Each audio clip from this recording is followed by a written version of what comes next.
Hi, I'm Dr. Lori Watson and the co-host of Foreplay. I'm your co-host, George Fowler, former firefighter, your couples therapist who loves to talk about sex. Woo! Let's discuss everything about the best sexual techniques to building your emotional intimacy, which is really necessary for great sex. We bring sound, concrete tools to reframe your relationship problems and learn how to fall in love again and feel desire. Listen to Foreplay Radio on the iHeart app, on Apple Podcasts, or wherever you get your podcasts. Hey everybody, welcome, and thank you for listening to this episode of Marriage Therapy Radio. I'm Zach Brittle. I'm here with Laura Heck. This episode is less like a conversation and more like a concert. One of my favorite singer-songwriters and in fact people on the planet, David Wilcox, is joining us to talk a little bit about his views of relationship and of songwriting and of just making sense of the world. He even plays a song for us. I'm going to listen back with a pen because there's a lot of good wisdom here. I think you'll find it worthwhile. Any of you that are new to Marriage Therapy Radio through David, welcome to the podcast. You might want to follow us on Instagram at Marriage Therapy Radio. I'm going to put a link to a Spotify playlist that I made, curated by my wife, of some of our favorite marriage songs that David has written and performed for us over the years. And but for now, it's a very cool conversation. Stick around. Laura, this is David. David, this is Laura. Nice Hi, Laura. Hi there. Laura's new to David's music. I sent it to you last week, but I guess, what was it? Maybe 30 years ago, I was trying to figure it out today. I found out of you in a summer camp in Mentone, Alabama, Alpine Camp for Boys. Have you ever heard of Alpine Camp for Boys? I've been to Mentone, Alabama. And you have my brother worked at some camp that you're connected to in North Carolina, which is what? Rockmont. Rockmont. Yeah. Anyway. Wait, so where are you located, David? Where are you at right now? Asheville, North Carolina. Oh, nice. Awesome. How about you? I'm in Bend, Oregon. Just the middle of Oregon. Yeah. It's a nice place to be. Sure. We like it. As long as so then fire. Few years ago, I guess you were writing custom songs, and I was like, you know, who loves David Wilcox is my wife.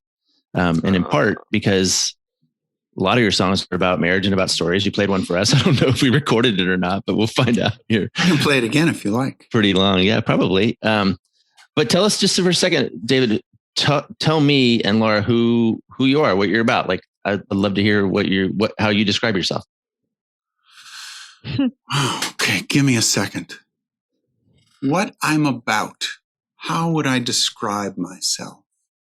I think I come alive most when I am feeling like I get to be useful, like a catalyst in a conversation that inspires someone to reframe something or see something differently. Mm-hmm. I have always loved those kind of conversations where we come away changed. So, my dad was a psychologist, and I thought that was a dignified thing to try and help people sort out their stuff.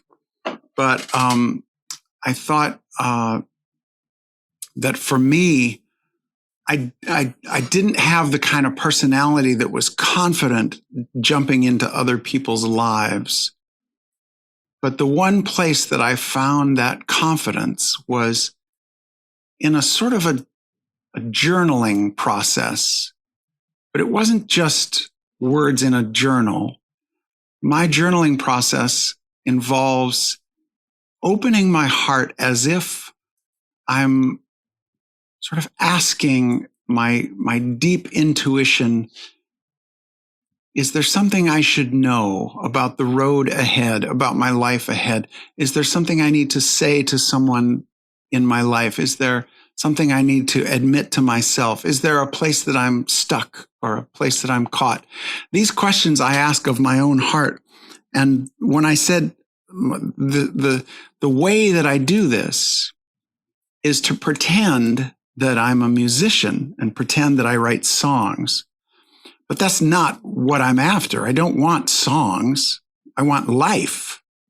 And so I pretend that I'm writing a song, but all that does is it opens my heart and my imagination, and it gives me this practice of making a well-worn path between my mind and my heart.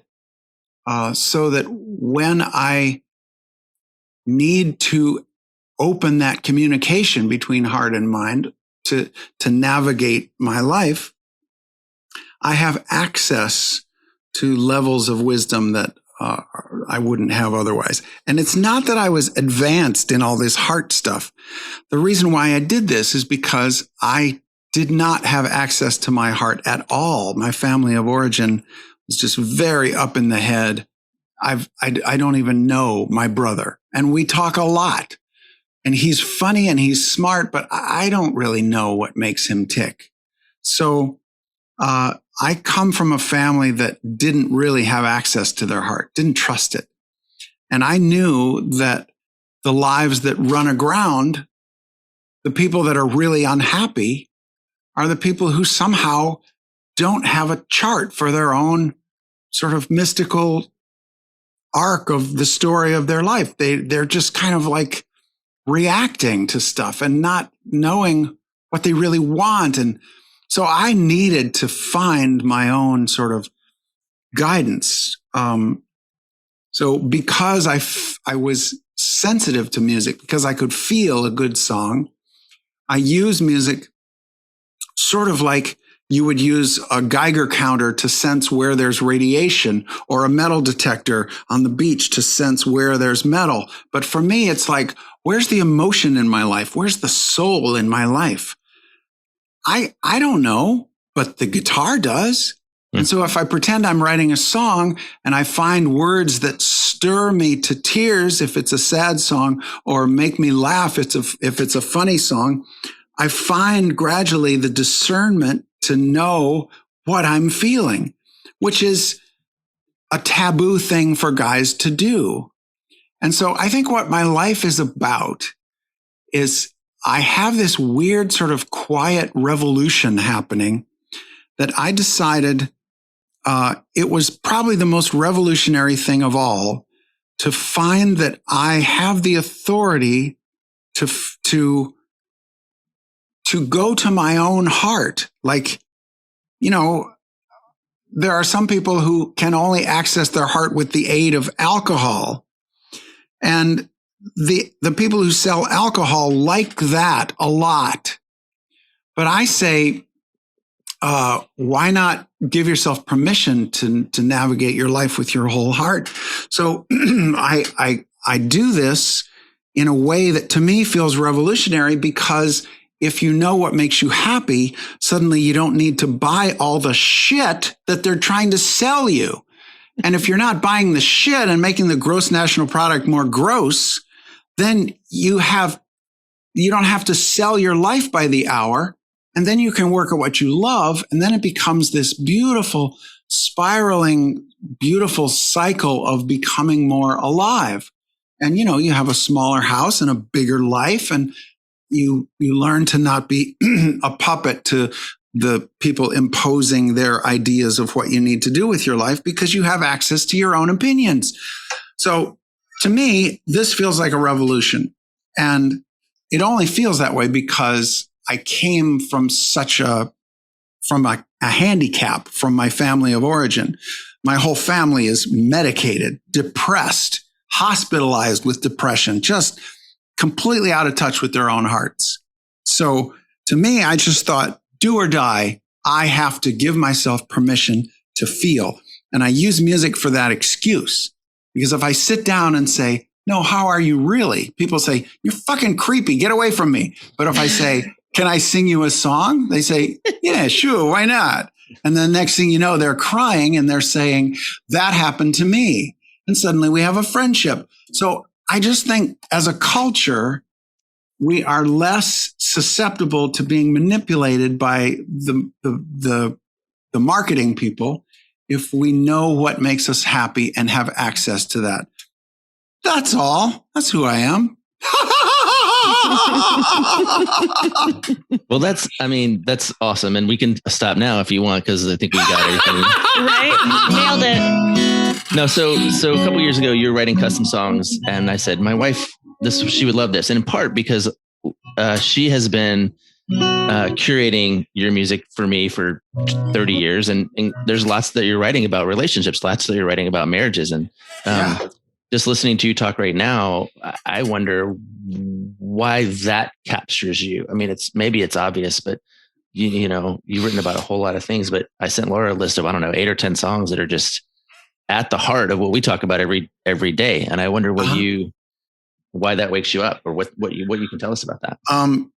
Well, I think that if I look at the places in my life where I was stuck and frustrated, it's usually because I'm not questioning some assumptions that are very dubious.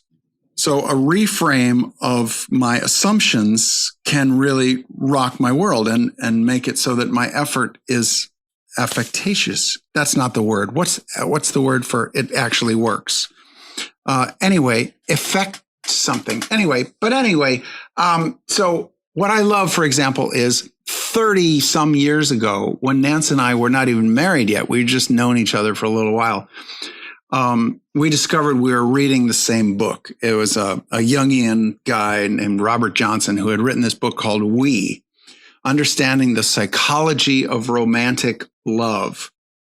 And it was a book that we were surprised to find out we were both reading, because we were basically sick of how we were getting duped by, in my opinion, bad love songs that just give you bad advice. Because if you grow up listening to songs like, I'm gonna make you love me, ooh, yes, I will. No, you won't, actually.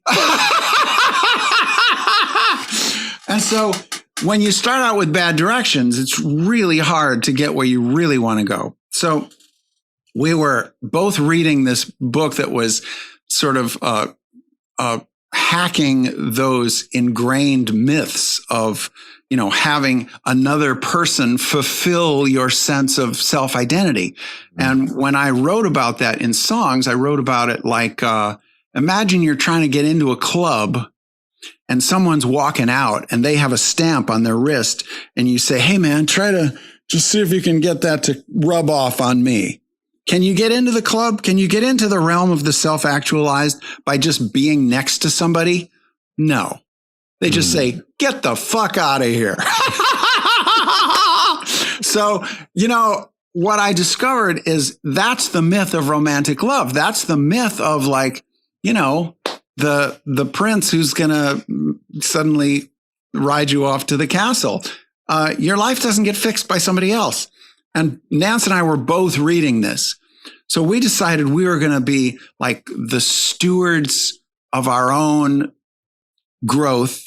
And we were going to be sort of respectful of the other person's soul, even more than like what they're doing for me. Like, we're here to nurture each other's like personal happiness, not try to sort of fill up their empty heart. And so when we were first getting to know each other, we went off to a Harville and Helen Hendricks workshop, that imago therapy stuff. Mm-hmm. Right. And that was beautiful reframes, because he was saying, oh, is your relationship difficult? Good. You probably found the right person. If your relationship was smooth all the time, there'd be no reason for you to be together. And we went, what? And he said, yeah, we pick each other out of the thousands because we push each other's buttons, because those buttons need to be pushed. And we thought, really? Oh, well, if you take that as an assumption, relationships become a whole lot easier to work on, because you realize it's not that they're not working when it's difficult. It's that that's the work. So if that's what you signed up for, then when it happens, you just say, oh, let's stay in the boat. Let's kind of run this, run this rapid. Mm-hmm. And running a rapid is a great, exciting thing, as long as you realize, I decided to do this. The river didn't surprise me. This is the river I got in. This is why I'm here. So let's do it right, keep paddling, stay in the boat. And so with reframes like that, we love to take all those challenges, the adversity, with that beautiful reframe of like, this is why we're here. And so there's always some new thing we're learning. We have lots of friends who say, hey, I've tried this, like internal family systems, whatever. We read up on it. We find a therapist. We do that. We learn the language and, nonviolent communication, all that stuff. It's just lovely to have all these beautiful frontiers of ways of getting more tools for when things are tough. But even more than the tools, I think what I love most about the people who have written all this inspiring literature about relationships is the reframe of making the difficulty like the fun part. It's like when you go camping and it rains, you have to remind yourself, okay, the sound of the rain on the tent, like this is the best part. This is the memory that we'll keep. This is like, that's the whole point of going camping. And as long as you have that attitude, then it's all really fun. And then the sense of humor can come back. So like 25 years ago, I had this thing in our relationship where I felt really scared about like the demands of the relationship on my professional life. And I would get all freaked out about like, we'd have an agreement. Like when we first got in this relationship, Nan said, I can be in a relationship with a traveling musician, but you have to be home more than half the time. I said, okay. Mm-hmm. And so there would be opportunities, last minute. Oh, you could be part of the so-and-so festival playing main stage. And I'd say to my manager, I wish I could, but we've already got 15 gigs booked this month. I can't do another. Mm-hmm.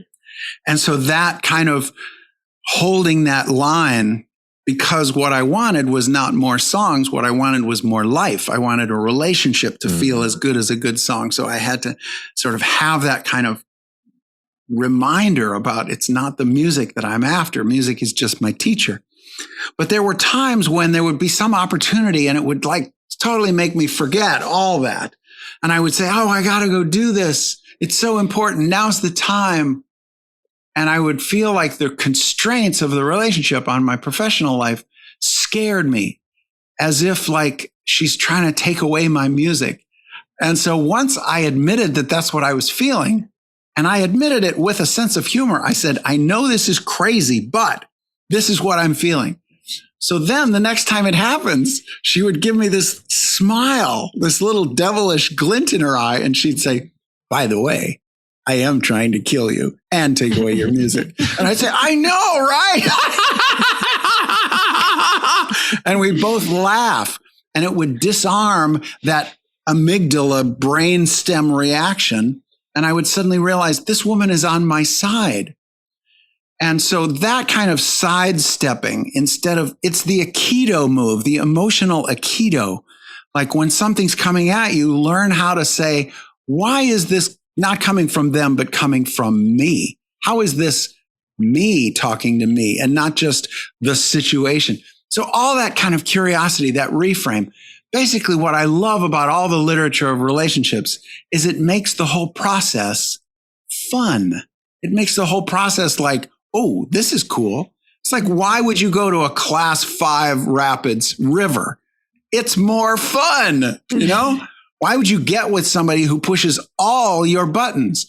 Because why have all that vulnerability to your own insanity? Why not learn how to get around it with the help of someone who knows exactly which button to push when? That's exactly why you found them. So because of the reframes, we really enjoy the whole process. And it's gotten so fun, and it keeps getting more fun all these years later. So I feel like I'm just getting like supervision, like just download into my brain therapeutic here. Supervision. Yeah, I know. Can I ask some questions? Because, like as you're talking, you're using language like emotional Aikido, like all of this stuff. I'm like, oh my gosh, you're so well read. I can tell. But the thing that came to me was thinking about how you have, okay, so you said something like opening between the mind and the heart. Yes. And giving myself permission to feel. And I'm thinking about you and Zach as being very similar when it comes to how you take your insides and put them outside, and using your guitar as an excuse to feel, and Zach using his pen as an excuse to feel. And like he has a way with words. And I'm just kind of feeling a little left out. And I'm wondering, Zach, like your thoughts, because I'm trying to think about how do we help listeners to be able to connect their mind and their heart in a way, and using something to be able to, I don't know, move it. I kind of feel like maybe being physical for me is a way to do that. Like getting outdoors or moving my body is sort of a way that I connect. But I'm just kind of wondering if there's like some ideas that we might be able to help listeners to be able to connect. The invitation to think about, like, a lot of people do that with alcohol, and the people who love to sell alcohol love that for them. But there's dozens of other things on the list too, right? I mean, I think what's really important is for people to figure out what it is that's keeping them, what it is that they're using to feel awake. And is that feel alive? And is that actually effective? Is that actually healthy for them? Alcohol is a really good example of where sometimes it is, most of the times it's not. And so is work, and so is exercise, and so is, and so I guess part of it is just thinking through, the piece that I like about what you're serving up, David, is just this idea that sometimes the thing that you are looking for is right under your nose, and it might be hiding there. Yeah. Like it's not obvious, but it's close. And maybe that's because you just kind of like to hum tunes every now and again, or maybe because you like to, I don't know. I think I write down, I have a little notebook. I write down everything that comes across my head that I think, oh, maybe one day I can talk about that somewhere. But I think just the idea that even if it's in your spouse, the thing that is going to bring you alive might be hiding in them somewhere versus annoying the crap out of you all the time.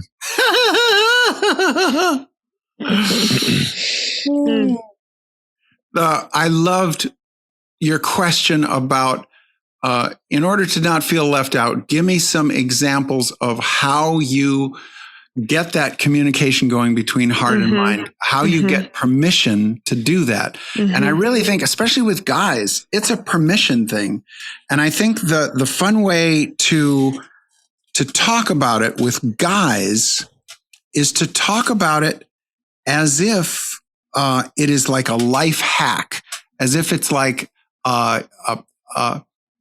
an empowerment, sort of like a crude example is like 30 years ago, there was expensive cable, but if you wanted to get a satellite dish, you could get your information right from the satellite.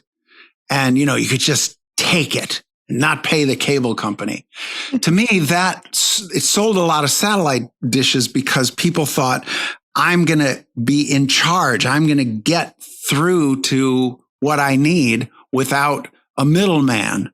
Okay. So that kind of attitude applied to our own hearts would be sort of language that guys would understand, because it's not all like, like scary and vulnerable and feminine. It's more like, it's a life hack. So it's empowering. Yeah. I love that reframe of like, are you going to let somebody, make you pay them every time you want access to your own heart? Are you going to just be a puppet to that? Once I was playing at a festival and I got the worst introduction ever. And kind of the best introduction ever. Zach, you better nail the introduction, by the way, before this podcast begins. We usually do the intro before, but if you screw it up, just know. But the worst introduction was, this guy was saying, ladies and gentlemen, I know some of us feel a little awkward when we have to talk about our feelings. Sometimes we have to have a few beers. Sometimes we have to have a lot of beers. But this next performer, he does it stone cold sober. Ladies and gentlemen, David Wilcox. I walked out on stage thinking, really? You think you don't have permission to talk to your own heart? You fucking wimp. You puppet. I just saw it. He was seeing it as macho to not have access to your emotions. Mm-hmm. And I was seeing it as completely chicken shit to not venture in there. What are you afraid of? It's your own heart. Mm-hmm. Come on. Yeah, I love it. I think if anybody walks away from this episode, this idea of reframe is really powerful, because I think we get stuck in like your guy who introduced you in this idea that this is how it is. And that is how it is. Yeah. And until they get it reframed, often they can feel hopeless. You said that you'd play it for us. Would you play this song, Start With the Ending, the one that actually does reframe the whole bit? Why, certainly. I was talking to a friend last night. I was telling him that you and I were going to speak today, and he tried singing it to me on the over the phone, and I was like, "Oh, Matt, don't." So this is a gift to Matt. Secret of a happy marriage. Maybe you should write this down. Wanna keep on love together? The best way is to end it now. 'Cause when you both know it's over, suddenly the truth comes out. You can talk about your secret passion. You can talk about your restless doubt. When there's no pretending, the truth is safe to say. Start with the ending, get it out of the way. Now there's no defending, no one has to win. We start with the ending, it's the best way to begin. To begin, start with the ending. Why? 'Cause after you've both decided you were missing something that you need, the ways you were too short-sighted get easier for you to see. And after all the expectations shatter on the kitchen floor, you just see another human suffering. You wonder what the war was for. When there's no pretending, the truth is safe to say. Start with the ending, get it out of the way. Now there's no defending, no one has to win. Start with the ending, it's the best way to begin. To begin. Start with the ending. Happy anniversary, darling. We go back a long, long time. I think about our lives together. I'm so grateful you are here in mine. I know you'll keep on changing. You're moving in this dance with me. I love the way we embrace the future and keep the past a memory. So there's no defending that the old ways could remain. We start with the ending. Things will never be the same. Now there's no defending. No one has to win. Start with the ending. It's the best way to begin. To begin. Instead of trying to make a good impression on a first date, maybe have the kind of conversation that most people would only have after they'd been broken up for years. The kind of conversation where there's nothing to hide. There's no reason to hide it. You know they deserve better than your usual tricks. So you just tell them the truth. It's the best way to begin. Yes. I was just thinking what a treat it is that I always love discovering new musicians. And I'm guessing that our audience had no idea they were going to discover you today. It's very cool. What are you doing now, David? What's next for you? I mean, we're kind of getting ready to come out of this sort of stuck at home piece. What's on the agenda for you? It is a fascinating mixture of emotion. I have really loved the time at home. I have loved the garden. We were potted up with our neighbors, and we had meals together, and I have really found a beautiful rhythm of, cooking every meal. I've gotten to be a great cook. And I've planted gardens before, but I haven't really seen them come in, And so it has been a realization of all that I have missed. And nurturing friendships. A lot of friends who kind of were a little hesitant at first, like, oh, now you've got time for me? I'd say, yeah, a lot of time. And so I have loved it. I've written more songs, better songs, and I have really deepened a lot of friendships. And so now that there's a chance that we could come back to doing gigs, I just did a week's worth of gigs and had a nice little drive around the freeways of America up to Maine and back, and that was lovely. Nice. But, I discovered that there is a part of me that really loves to shine, and a part of me that loves the fact that when I'm playing music, every decision all day long matters. Like what I have for breakfast affects how good that evening's show is going to be. What I listen to, what I read, everything matters. Mm-hmm. Whereas in civilian life, I can be operating at 40% and nobody knows, because nothing requires all of my facilities except music. Like if I was a Formula One driver, it would be like, oh, I have to have this incredible mental agility. And you could tell if I lost it for a second, because you slide off the track. But, normal like conversations and emails and driving and everything, it doesn't have that kind of time sensitive factor to it. So if I'm a little slow, I just take a little longer on the email and nobody knows.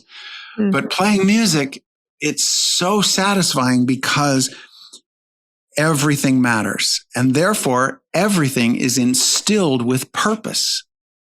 Mm-hmm. Playing music becomes part of having a good, healthy breakfast becomes part of being a musician.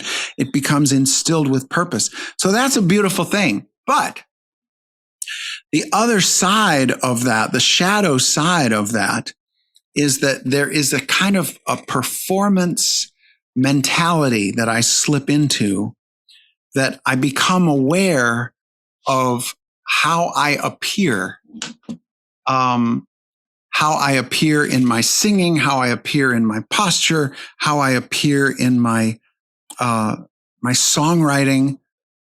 It sort of nurtures my ego, and the ego can have kind of an algae bloom that can kill off my spirit. So what has happened during the pandemic is that I have had a severe ego diet. I don't go into that place where I'm always thinking about how will this affect how I look, how I sing, how I show up. And because of that, I have had to experience these kind of haunting questions like, who am I if I don't do that? And at first it felt like a free fall, like I don't have this thing that I always was. And the surprising part was the free fall lasted a little while, and then I landed in a place that felt more soulful and connected and sustainable. And it's sort of the opposite of like looking at my Facebook followers. It's sort of the opposite of like, how many records did I sell? It's more like, how is it actually being in my body and breathing and seeing what I'm seeing and saying what I'm saying and being with the people that I'm with and nurturing everything in my life. And so it becomes more connected. I start to realize that like a boat in the water, we all have a wake, an emotional wake that jostles everyone in our proximity. And what I am thinking matters. It's not performance because I'm not there anymore. This is just how I affect everyone else's life for their sake, not mine. Mm-hmm. And that has become a complete shift in how I think about what I'm doing here. And actually, it's less about doing. It's more about how am I nurturing the people around me for their sake. So going back is not what I want to do. I want to go forward and keep what I have learned from this pandemic. And it has been a lovely time. And I feel grateful that I had sort of that kind of near-death experience, at least from the ego's point of view. It's funny. I think, Laura, just so you know, like I'm feeling a little bit left out too in this way, which is there's so much profound wisdom here. And it's so in this way, I was like, David, what are you doing next? And this is the part where podcast guests go, well, I'm going on tour and and you can find me on davidwilcox.com. And then I'm doing this. Right. You know, and then I get this like lecture, but I think that there's something really powerful about it in this way. When you were visiting with us a few years ago, Abby asked you how she should learn to play a guitar. Do you remember what you told her? I probably told her something about open tunings and time to dream. No, you didn't at all. In fact, the answer you gave her was one that I've used with my clients all the time. And I think it's probably what it is at the heart of what you're describing. But you said, pick a song that you love. Pick a song that you love and learn how to play that song. Yeah. Mm-hmm. Don't do chords. Don't do open tunings. Don't do just find a song that you love. And then as you play that song, you'll learn how to play the guitar. Yeah. And it's sort of what I think doing relationship right is about. Like pick a relationship that you love and do that. And then maybe you get to learn how to do connecting your heart to your mind, get emotional intelligence, Aikido, all that stuff. So for those of you who are maybe like me and who are feeling a little bit like you're drinking from the fire hose today, just I know. Find the relationship that you love and do it. Just do that and do it with the kind of intention that lets you gain access to some of these things that David is describing. That's my takeaway for today. I think my takeaway is going back to giving yourself permission to connect your heart to your mind and thinking for myself, like, what is it that's going to allow me to do that? And just becoming more mindful of, am I thinking right now? Am I very cerebral? Am I allowing myself to open my heart up? And just being, I think, more cognitive of when those moments happen naturally. And when they do happen naturally, giving myself more opportunity to do that. Yeah, I like that. Yeah. Well, listen, thank you again for coming and talking to us. Well, I am going to make sure people find David. Any Google search will take you there. There are two David Wilcoxes. One of them is Canadian and about 10 years older than me. And definitely not as handsome. Definitely not. And then there's the davidwilcox.com. But if you just Google American songwriter David Wilcox, that'll get you there. There's all kinds of YouTubes and stuff. So, yeah. Mary, my other daughter, got straight to the point. She looked at David and said, "Are you famous?" Mm-hmm. And David said, "I am." Well, yes and no. In folk music, I'm famous, but outside folk music, I'm nobody. I was like, okay. I love it. I love it. Well, very cool. Thank you so much, David. And it was a pleasure talking to you. And we'll definitely make sure people know how to find you. Thank you. I love your outreach and sense of community building and helping to stir up conversations about this and welcoming people into this adventure of relationship. it makes life juicy. All right, Laura, say it. All right, let's land this plane. Okay, we'll see it. Okay, that's it. Hope you enjoyed it. Laura went into the woods before she recorded her outro, so you're stuck with me today. So I will remind you to check out David's music on Spotify or all the other places where music can be found. I'll put a Spotify playlist in Instagram. Don't forget to check us out there, Marriage Therapy Radio.